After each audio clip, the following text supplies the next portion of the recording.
Si Jefta at ang lahi ni Ephraim. 12 kabanata.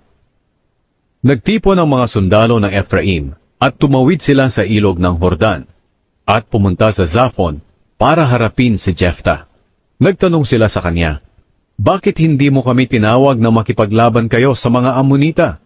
Dahil sa ginawa mong ito, susunugin namin ang bahay mo na nandoon ka sa loob."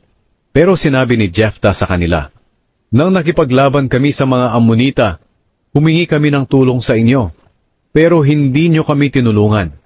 Nang malaman kong hindi kayo tutulong, itinaya ko ang buhay ko sa labanan, at pinagtagumpay ako ng Panginoon.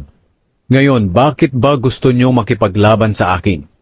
Sumagot ang mga taga-Ephraim, "Kayong mga taga-Gilead ay mga sampid lamang sa angkan ng Ephraim at Manase." Kaya tinipon ni Jefta ang mga lalaki sa Gilead, at nakipaglaban sila sa mga taga-Ephraim, at nalupig nila ang mga ito.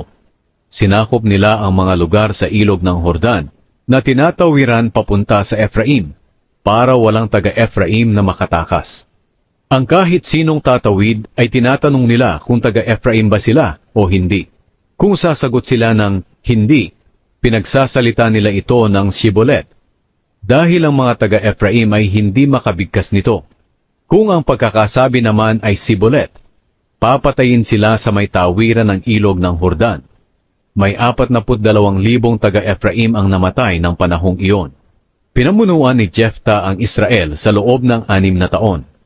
Nang mamatay siya, inilibing siya sa isang bayan sa Gilead.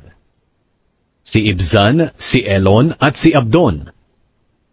Pagkamatay ni Jefta, si Ibzan na taga Bethlehem ang pumalit sa kanya bilang pinuno ng Israel.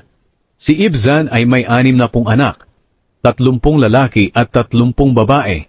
Pinag-asawa niya ang mga anak niyang babae sa mga hindi kabilang sa kanilang angkan. Namuno siya sa Israel sa loob ng 7 taon. Nang mamatay siya, inilibing siya sa Bethlehem. Ang pumalit sa kanya bilang pinuno ay si Elon na taga Zebulun. Pinamunuan niya ang Israel sa loob ng 10 taon. Nang mamatay siya, inilibing siya sa Ayalon na sakop ng Zebulun.